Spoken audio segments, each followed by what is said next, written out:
Mr. Deedat, I must admit that you know the scriptures very well, but you don't understand them. Mr. Deedat, I don't proclaim to have to answer your questions, but I would like you to explain two questions. I'd like you to explain two issues, to me. And that is the first one, when Peter walked on the water to Jesus, then he sunk into the water. Jesus stooped down to help him, and then when they both got into the boat, according to the Bible, it says that they worshipped him in categorical English. You, on previous lectures recently, said and explained it away that Thomas exclaimed, "Oh, my Lord and my God," in a way of getting a fright.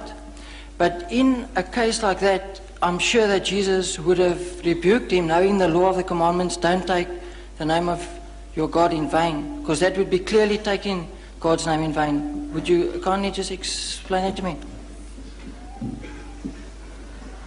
There was nothing about Peter worshipping Jesus.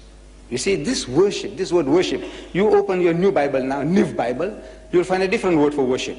You'll open the RSV, you'll find a different word for worship. You see? Right, but what are the alternative, what are the synonyms used for worship? And everyone is worship. Right. Now to the Jew, if the Jew worshipped Jesus, you see, that means all the disciples were worshipping him. If Peter worshipped him, then all the other disciples likewise must be worshipping him, because Peter was the leader of the disciples. But we find nowhere the disciples ever prostrating before Jesus at any time. The 11 or the 12 worshipping him. Worshipping him means that you are our God. You see, this word worship, you ask the Roman Catholic. Look, they have a good knowledge of the scriptures. They claim an unbroken chain of popes from 1 Peter to today. Now you ask them how many types of worships are there. And they'll tell you there are 3 different types of worship. Right? You say about your sweetheart, your fiancée, says, I worship her. But when you say you worship her, you mean you love her extremely, beyond measure. But you're not taking her for a goddess. Look, this is an expression we use commonly. It says, you're worshipping the guy. It says, money my God, woman my guide, says the Frenchman. We say you are worshipping money, you're worshipping women. But you don't say, money is my God, or you don't say, woman is my God. But you use the word worship. Worship is an extreme form of love. He must have been very much humiliated, and in lovingness, he must have embraced the man, which, according to your King James Version, has used the word worship. But now, if he was worshipped as God, that would be something. He said, no, look, he is our God. Then he must say so. Then we say, look, they were all worshipping him. But at no time do we hear that they ever worshipped him as a people instead of worshipping God. He's telling you, come, worship God, the Father in heaven. He's the only God. He's the real God. No time did he say, I am God, worship me. Did he?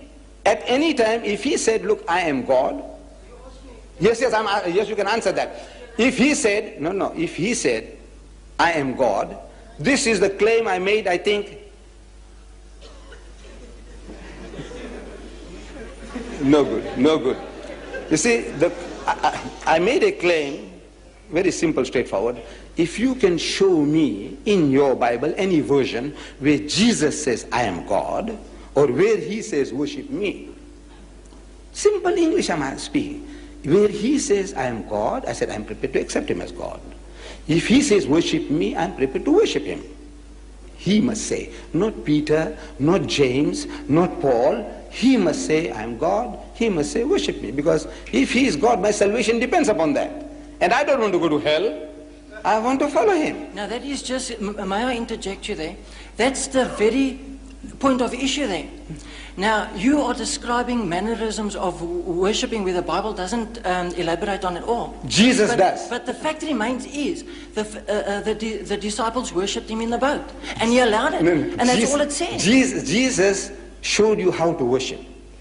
In the Garden of Gethsemane, If you remember, he said he went a little further and fell on his face and prayed to God. Yes, Didn't he? I set you an all example. due respect is, you are reading words into the Bible. You find that verse in Matthew's. And he went a little further. Except the fact that he dropped down on his face and so on. So but that makes no eyes. The fact remains the Jews, disciples the did Jews, worship him. No, how did the Jews worship? Look, if you want to know the Muslims how they worship, you go to the mosque. Go to the mosque and see how they worship. You see, Allahu Akbar, they stand, they read chapters and verses, they go into semi-bend position, they get up, they go down to the ground, touching the forehead onto the earth. This is how the Muslims worship, right? So if I said, look, this chairman or the people worship Deedat, meaning that they loved him with exceeding love. Right. But now you say worship. Now, if the people have a wrong idea, they say, look, what did they do? Did they make ablution and come? And did they fall down prostrate before Mr. Deedat? He says, no. He said, what do you mean they worshipped him? He said, no. Oh man, they were gone mad after him. Now, that's quite a different thing. You see, now you are using a word and you are explaining something else figuratively. But that's exactly what you are doing now. No, I'm not doing that. Jesus Christ and all the prophets, they had a form of worship, the Jews, which you are not following, you don't know. Look, and Abraham fell on his face and prayed to God. And Moses and Aaron fell on their faces and prayed to God. And Joshua fell on his face and prayed to God. And Jesus fell on his face and prayed to God. Look, everybody falling on their faces and praying. What is this? This is the way you worship God. Fall on your face and pray. The Pope, wherever he goes, he kisses the ground. He makes the prostration, as the Muslim does. See, maybe, I don't know, he's communing with the soil or what, I don't know. But he's doing exactly as a Muslim does. Then you might say he's worshipping the ground. He goes to Nigeria, he worships the ground there. He goes to Poland, he worships the ground there. No, he's not worshipping. He's showing some kind of humility, respect, maybe. But now, Moses, this is how he did it. Jesus did it. Abraham did it. Joshua did it. But you don't do it. So you have your own idea about worship.